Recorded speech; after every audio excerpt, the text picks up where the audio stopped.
Right. See me? No, I mean, where were you? Oh, yes, I see you. Okay. Now we're ready. Quiet. Okay. All right, folks, here we are. We're on Facebook Live, and Diane is right here. Diane, can you see me? I can, finally. Thank you. Okay, so we're ready to do this.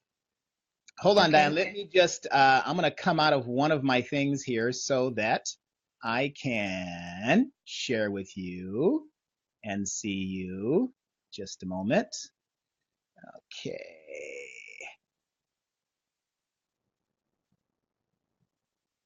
Give me a second. Okay, folks, we're here live with Diane Haslam. And Diane, you can see me, right? I can see you. You look great. Right. And I'm just going to make sure everyone else can see us. We're coming up. Let me just check out the bottom of here. All right, there you are. And so, Diane, you're right down there. Now you're on top, and I'm below, and I can see that. So, folks, this is Diane Haslam, and we're just going to be hanging out here and talking. Diane, first of all, I want to thank you very much for coming on. This is really great. And I'm going to click out of my Facebook so that we don't get any of this feedback in just a moment. And we're going to continue with you. And you are the bomb today. Okay. Okay. Diane, now you've been in the industry for like just forever, which is fantastic. And we're not going to talk about the fitness event that you're going to be judging tomorrow. I think we want to know more about you. So the first question I have for you is, how has personal training or the fitness profession changed over the years since you first started to what's happening now? I think it's been incredible, absolutely incredible, especially in Singapore. I mean, I see the change from 1970s actually. And we came in the late 1980s to Singapore, and so over the 20, 30 years, it's been amazing. The growth of both the quality of trainers and also the gyms. There's a gym on every corner. So the whole attitude towards fitness and healthy lifestyle has changed incredibly. So in terms of the, because I remember you were involved in Reebok and perhaps Nike and some other individuals in a big time way. Is that correct? Reebok, yeah. Yes. And you were training individuals. You've mentored so many people. What is it, like 500 plus to date? Is that correct? More like 3,000, I think, actually. Okay, yes. I don't know, actually. Well, I can't take credit for mentoring them all, but I mean, through the courses, through the training courses and the education and with the Reebok work and the university work. I mean, I've been so blessed to be able to have touched people like that and met so many incredible trainers. Yeah. So it's not that I've trained them all, it's that they've come across my path and I've been allowed to share what I know and I've learned from them. So it's been really cool. Yeah. Great. Well, so what is the biggest change? You said 1970. Obviously, 1970 and 2017, there should have been a really huge leap. And you were able to straddle both of those generations. So what has been the biggest change, in your opinion, in the health and wellness industry? In terms of personal training, and first in terms of the fitness professional, people who were under your arm, how has that changed? Wow, that's a tough question. I mean, that the education, I think there's a lot more competition now and a lot more education services offered, different qualifying companies. That's really made a big difference. Choice. People have got a choice of where to go to learn and practice. And it's become more established than it was then anyway. It's become more of a creditable career now. And I think more ladies coming into it. Mm-hmm. I think the initial image of perhaps bodybuilding, people maybe thought it was connected closely with bodybuilding. And I think that's changed also. I think with the help of, like Singapore Sports Council, people like that, the interest has grown and people are definitely more interested in healthy lifestyle and how to gain it. Does that really answer your question? That's a tough question because so many Hang on, Diane. Hold on. You know what they're doing? They're delivering my fitness rations. What a terrible time to be delivering my food. But you know what? It works because we're talking about fitness. Okay, give me a second here. Okay, hold on. Let me just before they come to ring my door. Okay, you were saying that there was a lot of changes. So you said that it's much more competitive than it was before. Why is that? Why is it more competitive?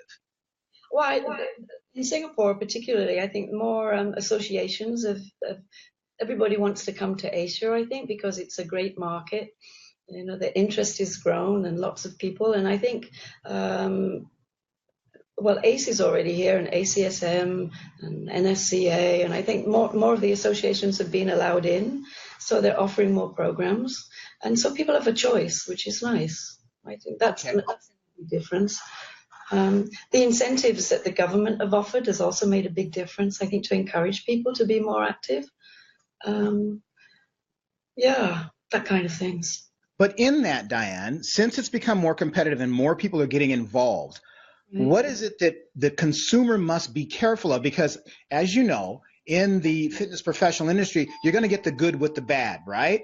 And so what do we need to be careful of? What do the PTs need and the fitness professionals need to do in order to up their game and provide the same standard that you're familiar with? Answer that. I'm going to go to my door. Okay. I think you definitely need to be accountable. So trainers definitely need to practice what they preach and continue learning. I think the consumer also needs to be a concerned consumer and talk about qualifications and check more thoroughly into the background of the trainer. Accountability, I think, is a big thing now. Mm-hmm. The conventions, it's nice to see the conventions are coming back. There was a time there where, particularly like Asia Fit, I think you're familiar with that one too. Asia Fit was quite productive in the early days, and then it went quiet for a while.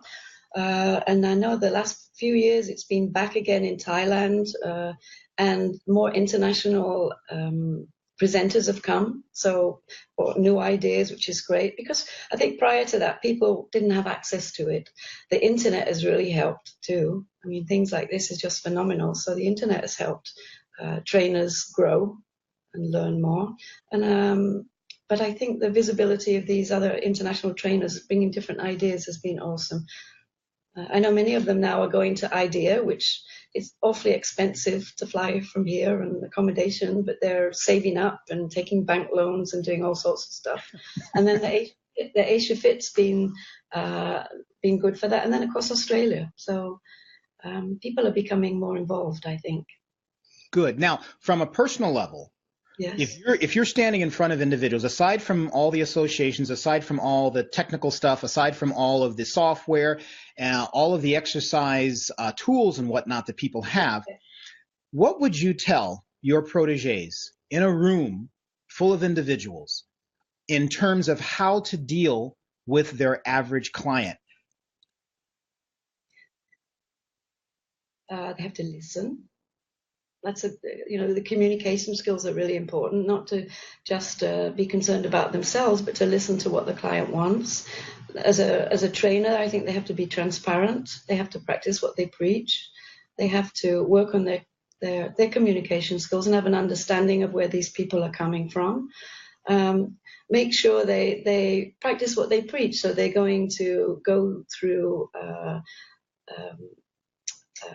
when they interview them and listen to them and get base tests, and then be selective about what kind of things they're going to do for them so that they can complete the goals that the client wants. These kind of things. Is that what you meant? Yeah, because many times we get caught up in the tools of fitness, whether or not it be nutrition, meal plans, whether or not it be exercise programs and whatnot, and then our clients will still relapse. Yes. Or they won't be adhering to the information that we're giving them. So is it more of a communication thing as opposed to a template or a protocol? Is it something that we need to do as fitness professionals to to help bring back together that divide that seems to be going on? I see where you're coming from. Yeah. With regard to the clients, I mean, to be able for the clients compliance for the exercise and things, of course, the trainer has to have strategies to help them. It's all about helping the clients. And often they can't have those strategies because they don't have the education, or they don't have the research, or they don't have the knowledge. The progression and the regressions, to have them in your pocket so that you can teach or work with each client as an individual, not a cookie cutter. So there is a protocol, and a professional protocol that I think they should follow.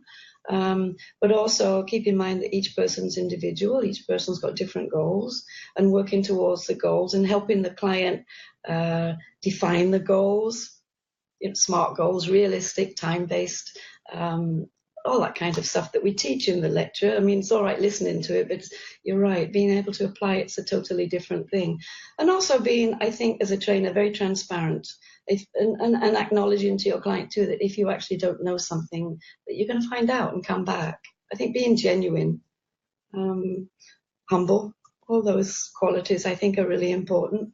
Well, you have them. You've been in the industry a long time, right? You've been in the industry a long time too, so you've seen many come and go, I'm sure.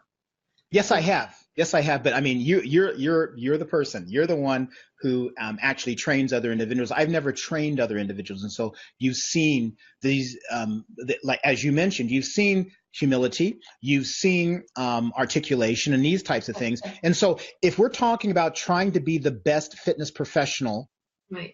that we can, given that everyone else has the same guidelines, has the same protocols and templates that they've learned in these seminars, how do we stand out in a very competitive business environment as a fitness professional?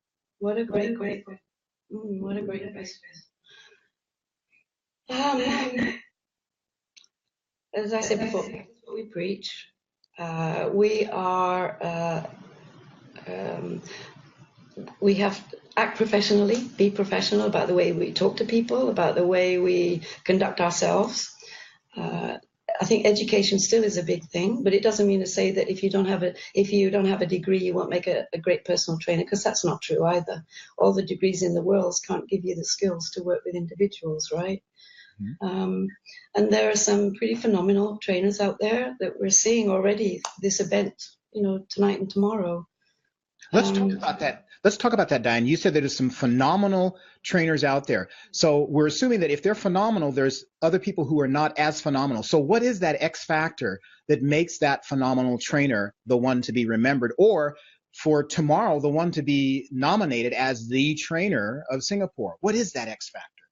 Well, I think we were all looking for quality work,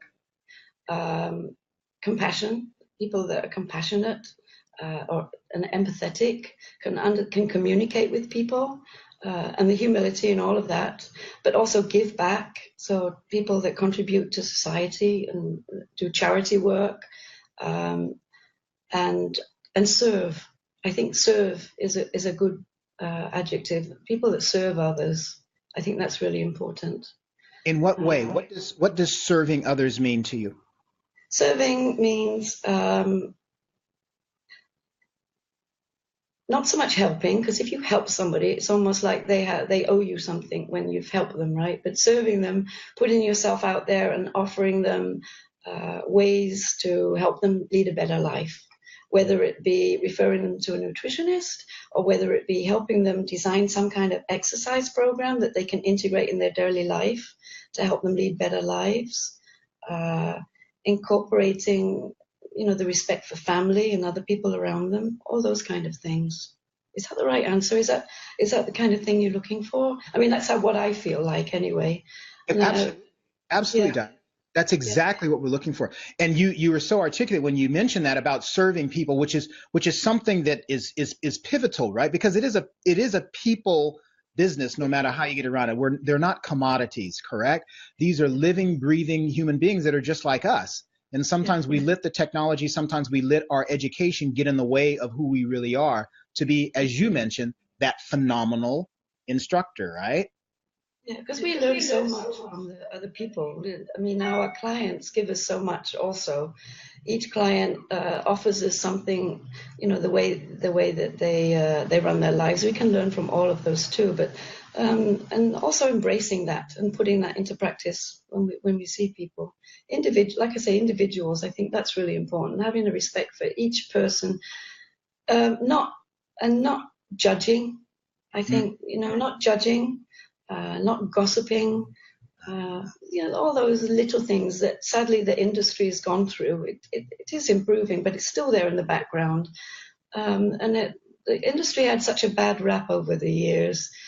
And I think it depends on the people that are involved. It's up to them to elevate it. So I tell the trainers, when they finish the course, you're the ones that are kind of setting the standard for the people that are coming up. So it's the way that you behave and the way that you treat people, reflect on that. And I think that's really important because, as I say, you don't have to have a degree to be a first-class trainer. It's about the humility and the way that you present yourself and treat other people. That kind of idea. Wonderful. Now you touched on something just now, and Lila, if you're out there, give us a moment because this is so exciting. Okay, and we're going to have an exciting portion of the broadcast with you also, Lila. So while you're sweating, okay, don't worry. Diane has been your guinea pig in terms of all the technical stuff. We got it all worked out, right, Diane? Yes. It's probably a lot better than myself, anyway. Okay. All right. So, Diane, you touched on something just a moment ago. You said that the industry went through a bit of a flux. That's not a word you use, but what do you mean by that? It was kind of like it kind of had a dip. What was happening during that time, and how have we moved past that? I felt that sometimes if you couldn't do anything else and you can't teach, be a fitness trainer. You know what I mean? That years ago, and I think we've moved away from that, thank goodness, because the people that have been coming in have been genuine and very well educated, and have elevated the level of trainers out there. And again, it's a bit of a catch-22 because some of those that are coming in educated meaning they've got their diplomas and they've got their degrees.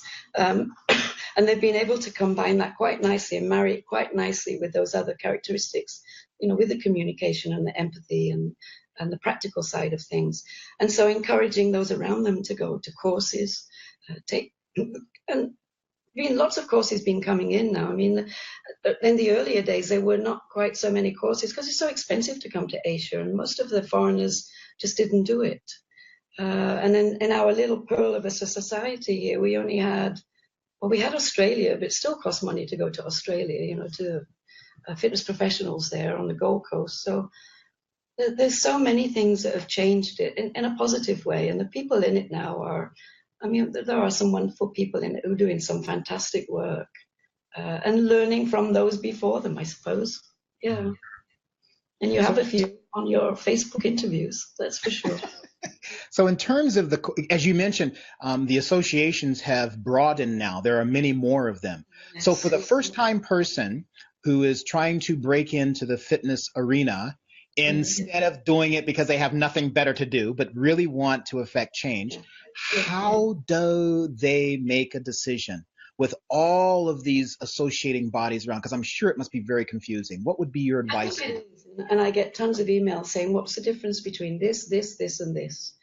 And I think they have to, first of all, know in their mind what they want to do, where they want to go with it, who they want to be working with, what is their ultimate goal? I mean, for example, is it working with the older population? In which case, then they need obviously to look into the research and maybe the courses that deal specifically with active aging, or is it with elite athletes? And in which case you go, with the strength and conditioning side of things, perhaps more than your FISAF or your ACE. I mean, I think there's a lot of homework that they have to do first.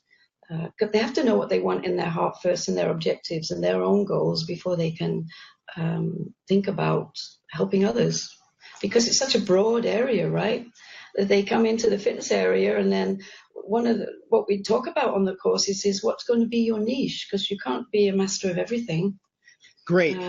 Can you go into a little bit more about that, Diane? Because you mentioned it's very broad, but yet we see a lot of times where fitness professionals say, "Yeah, I'll help you lose weight. I'll help you rehabilitate. I'll help you run and win that competition. I'll help you after you have a child." I mean, and they put all of that on their poster or their card. What's the danger in that?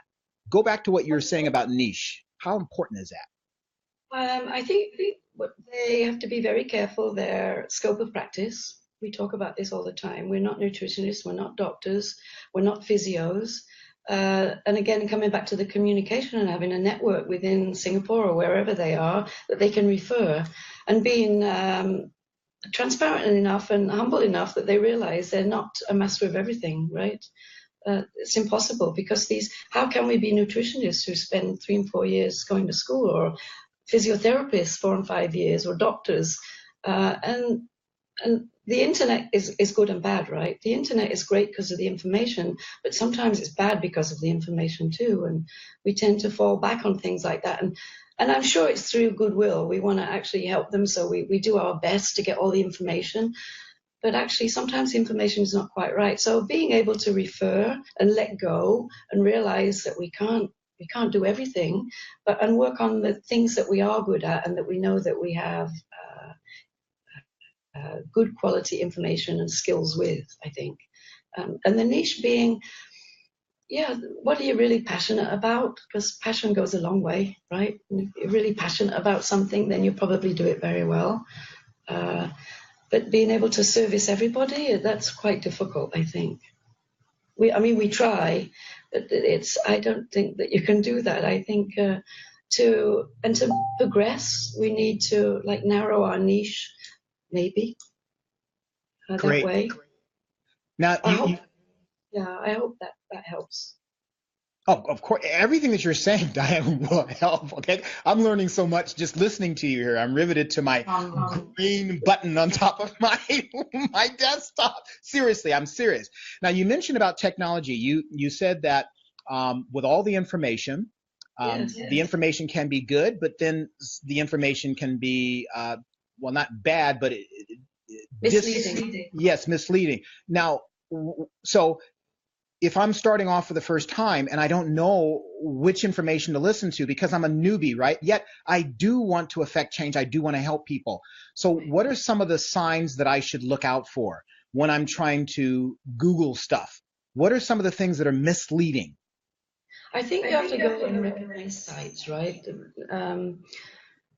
It's like if you don't feel very well, you have a tummy upset, you go on the internet, Google tummy upset, and then you find that you're dying of cancer, or you've got some serious disease which you have not, but because it says these symptoms sound like yours. So I think, first of all, trying to become familiar with sites that are reputable, but also the networking. I think the networking is so important, like personally with people.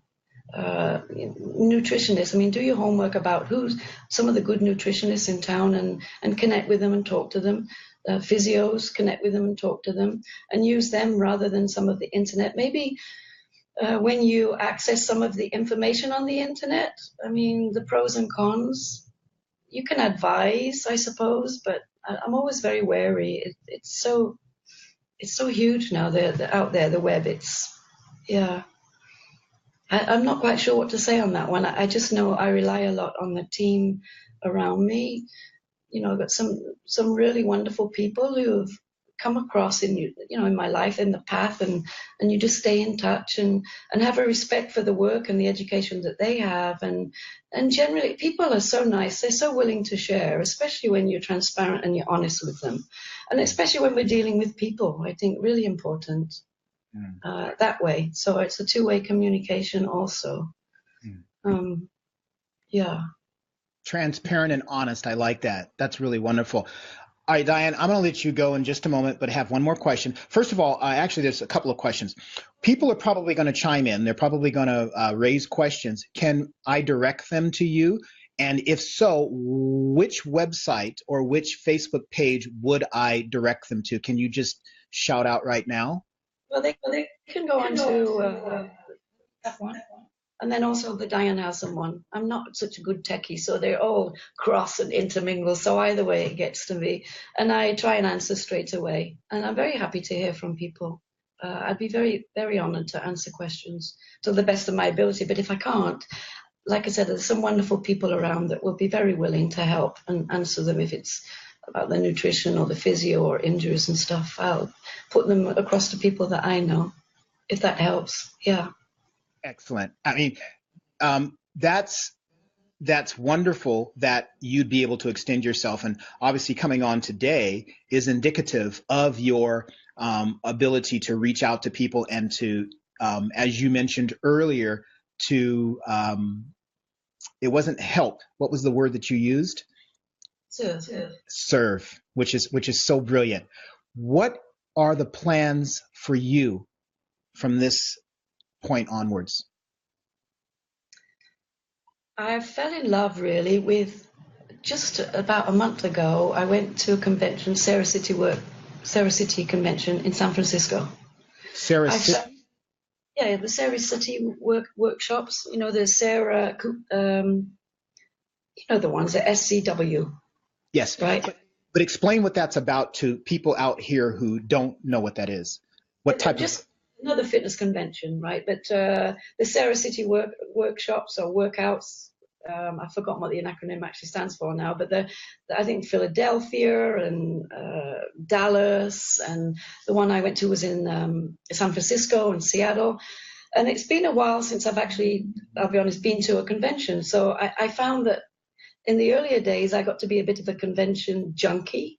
And so, you know what I mean? And you kind of lose it then. You get flooded with information, and in the end, you come away probably not learning anything because you got so much. So I stopped going for a while, right? And then it got to be the same old, and then it went quiet. This was before all the new wave came in, which is, wonderful with Peter Twist. And I mean, all of those guys now are out here. So I had a bit of a slump too over the past few months. So I thought I really must do something to get out of this slump. So I went to the Sarah City in San Francisco about a month ago. And I signed up for the majority of the water stuff because that's the new kind of the thing that's coming. And I really love the water stuff, but particularly the active aging. So, and myself being 67, right? 66, 67, it's kind of like, I feel like I got a certain amount of accountability just because of my age, although age is just a number. And I enjoyed so much some of the things that were going on. And so it renewed my passion and my enthusiasm for another area. I mean, I love the kids and I love the trainers. And I thought, this is where it is. This is kind of where my niche perhaps is. And I say to the trainers, a while ago, it used to be the kids. If you want to do well and really make an impact, it should be kids. The kids is going really nicely now. So then my next statement, if you really want to do well, make an impact, it's the seniors or not seniors, active aging. And I think it is, right? So I kind of fell in love with that again. And so it renewed my enthusiasm for another area. And then the other area that I fell in love with, because I'm passionate about animals, is doing the same thing for dogs, right? So on the online stuff, and I've been doing like a diploma online, but also gone to some courses doing the aquatherapy and for animals and for the dogs. So I kind of got a few things going on that's kind of motivated me again too, which is kind of nice. And because it brings something back to me again. So when I come to the courses to teach, I have a light again, right? Kind of illumination there again. And I like that. So, and like tonight we have the the active senior or the active aging little workshop. And so it's kind of nice to be able to give back again because I'm really motivated again to do something. And I think you just have to keep redoing something like that, revisiting places. And, we all get a bit burnt out sometimes. So for me, the Sarah City thing just burnt a candle again, which was good. Yeah. That's wonderful. That's so exciting because, as you mentioned, it really is about your passion and then turning that into a niche, which is exactly what you've done. So I hope everyone who's out there who's endeavoring to be a fitness professional will listen to the keynotes of what Diane is saying, and that is niching, passion, and serving. I mean, this is really critical. Diane, tomorrow, Yes. when you're a judge, Yes. Yes. to help those who are probably on their pins and needles and biting their nails out and pulling their hair out, what are you looking for in either a contestant, a box gym, or whatever the case may be? What are you looking for in terms of a winner? Just give us a little tease. You don't have to give away everything. Wouldn't be fun that way. Just what you said: passion, enthusiasm, transparency, honesty, joie de vivre. Any of those things, right? You know, the other things that you can't buy those things, are they? They're inherent within you, and just the way that you present yourself, and making sure that you're humble enough to realize there's always somebody better than yourself, and you can learn from every single person that we cross paths with. Yeah. I mean, look at all the people that from your dancing and from your acting, and wow. I mean, everybody, just even if it's just one thing, we do learn, and same with all the courses that are out there. When people email me, I say, well, every course is great. It's just what you take from it, and you just take maybe one thing and leave the rest. So it's not that this is better than that or that is better than, because every course and every one person offers you something. It's whether you can recognize it and take it and embrace it. That's how I feel anyway. I've learned so much, not always from the books, but from the people that have maybe come on my courses or I've been lucky enough to meet in the street. No, it's just, I think, thank God, how wonderful it's really been fantastic. And I think that's what we're looking for, you know, people who are honest and transparent and open and compassionate and passionate, but a bit like you. Bit like you. Like you. Okay. Diane, with that, thank you so much. I'll probably see you tomorrow. And it's been fabulous. For all those individuals who are just chiming in now on the replay, I've been speaking with Diane Haslam, and she is going to be judging the FIT competition tomorrow. You'll see from the post all the information about Diane. We'll put a link there so that you can reach out and touch her and ask her questions and have her perhaps give tips, advice, and for guidance, because that's what it's about. Diane, you mentioned that it's important to surround ourselves with a network of individuals, and so that's absolutely wonderful. And your camera just went off, Diane. Okay, are you still there? Hello, Diane. Are you still there? Folks, okay, Diane's camera just went off. I don't know what's happened, but we got the best part of it. We got Diane Haslam. Folks, thank you very much for tuning in. We're going to be talking with Lila White in just a moment, okay? Let's make it at 4:30. Sorry about that, Lila. Give everyone 10 minutes to go ahead and recoup. We'll come back right here on live, folks. We'll see you soon talking to Lila White. We've just finished talking with Diane, or having Diane talk to us, Diane Haslam, and it was absolutely remarkable. I'm Bill Calhoun. I'll see you in 10 minutes. Let me take a little boy's break. Talk to you soon.